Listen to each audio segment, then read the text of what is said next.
Olá, transitando comigo, ou seja, transitando com Marcelo Araújo, está aqui de volta para falar de um assunto que está no dia a dia de todo mundo aí que tem automóvel, já se tornou um hábito há muitos anos aqui, a instalação de película nos vidros do veículo. Aquela película protetora, tanto dos raios solares, né, quanto muitas vezes até para proteção de objetos que estão dentro do veículo.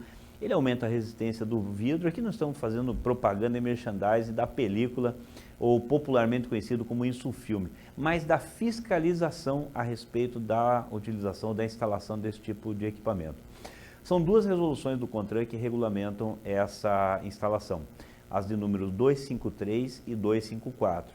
E elas basicamente falam da quantidade de transmissão luminosa que você pode colocar no para-brisa, seria de 70% para vidros brancos e 75% para vidros coloridos, e nos demais, nos laterais também, das portas dianteiras, e nos demais de 28%.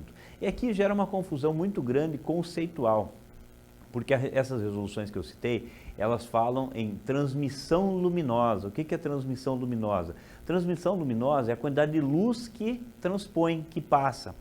E a confusão existe, inclusive, em relação ao para-brisa, porque muitas vezes o próprio agente de trânsito, ele olha que está escrito ali no para-brisa, 70% de transparência ou 75% de transparência, como se não desse para colocar mais nada, que já estaria no limite. Errado.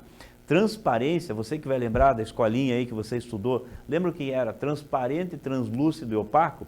Transparente você vê do outro lado, o translúcido passa a luz. Exemplo, um vitral de igreja, um box de banheiro, passa a luz, mas você não tem a transparência. E o opaco é um pedaço de madeira, um corta-luz aí, né? Uma cortina escura.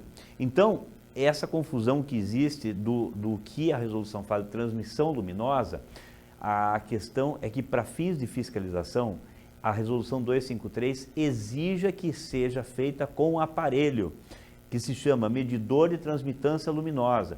Então, se eventualmente você é abordado numa fiscalização, seja numa blitz, numa abordagem rotineira, rodovia ou não rodoviário, e o agente de trânsito vai falar, olha, tua película está errada. A primeira pergunta a fazer, você tem o medidor de transmitância luminosa?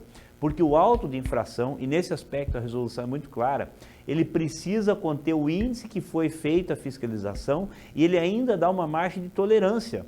Então, se não tiver o aparelho, não pode ser feita a fiscalização no olhômetro. O para-brisa se aplica da mesma maneira. Não é por ser para-brisa, e agora que eu mostrei para você a diferença entre o que está escrito pelo fabricante do vidro, que é transparência, diferente da medição que é feita, que é de transmissão luminosa, já não bate um conceito com o outro. Tem um outro detalhe também, que a resolução, a 254, ela fala que é proibido a película reflexiva.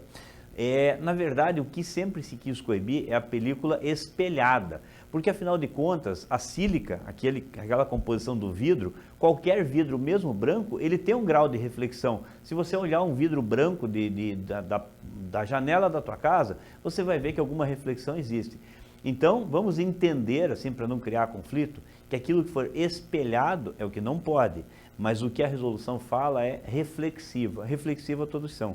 Então, eu acho que fica um esclarecimento, até está rodando pela rede, é um episódio que um determinado veículo de luxo foi fiscalizado e aparentemente não havia o aparelho. E um detalhe, esse aparelho só tem uma marca homologada, então praticamente nenhuma autoridade de trânsito no Brasil tem esse aparelho homologado para fins de fiscalização. É isso aí, espero que você continue acompanhando e esteja gostando das nossas intervenções aqui no Transitando com Marcelo Araújo. Um abraço a todos.